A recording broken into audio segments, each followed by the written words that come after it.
green and glorious, and it's just a magnificent time of the year.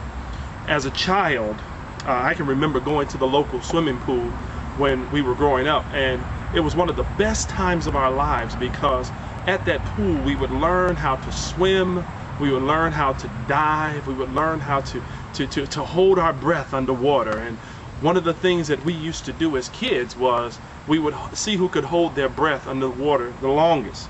You see, 10-year-old boys in the inner city with not much else to do, we created these fantasy worlds of adventure and danger. And one of the ways we created that world was by holding our breath underwater.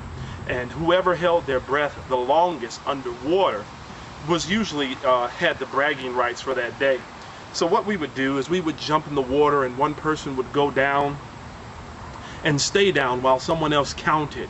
And while you were down there in that water, you, with your eyes open, you could feel the chlorine burning your eyes, trying to cause you to quit. But you held on. You could feel the cold chill of the water stealing the breath that you were trying to hold, but yet you held on. You could see the legs of people going past you that were trying to enjoy their day in the pool, beckoning you to come up out of the water and take a gasp of the life-giving breath that you were so busy trying to hold. But you held on because you wanted to stay down as long as possible in order to be able to be considered the king for that day. Once you came above the water and you jumped up and you were free from the grasp of that watery tomb which you thought were trying to destroy you, you found out that you were only down there for maybe 4 or 5 seconds. One of the funniest things was, while we were doing this, it would feel like you were literally dying. It would feel like you could not catch your breath. Sometimes I felt as if I was getting ready to lose my life under there. And when I came up, it was only a few moments. In many cases, beloved, I think that this is how we as Christians are in our life. I want to ask you today, how long can you hold your spiritual breath?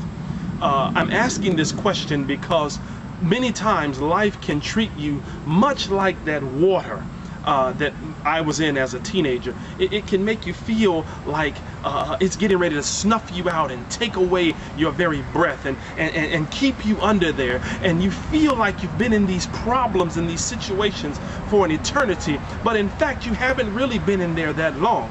In our scripture lessons, Psalms 27 verse 14, it says, "Wait on the Lord and be of good courage." One of the things that we found out when we were under that water is that it wasn't about how long you were under there, it was really about how much courage you had in your ability to stay down. The Bible teaches us that if we wait on the Lord and be of good courage, that God will strengthen our hearts. Now, I don't know about you, but it's hard to have faith if you don't have courage. And if you don't have courage, you cannot believe in the God that will bring you out. You have to hold on and have courage that God is going to do something for you. Like my summer adventures when I was growing up, life has a way of giving you chances to prove yourself in the midst of some trouble and some trial. Just think about it for a moment. The last time that you faced something, the last time that you faced a problem, what did you do? How did you respond? How did you carry yourself? Did you lose your cool, or did you go to God for help? Did you call every single person in your phone before you called on the Lord? Did you have to go to someone to show you how to get to Jesus?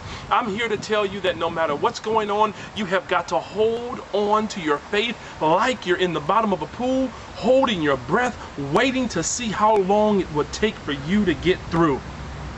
How long can you hold your breath? How long can you sustain your ability to stay under a problem? How long can you deal with that situation? How long can you deal with not having enough money? How long can you deal with not having any gas for your car or any food in your refrigerator? How long can you deal with it? I need you to dig down on the inside of yourself and think about what's going on in your life right now. And I need you to tell me and tell yourself, how long can you deal with this thing? Because I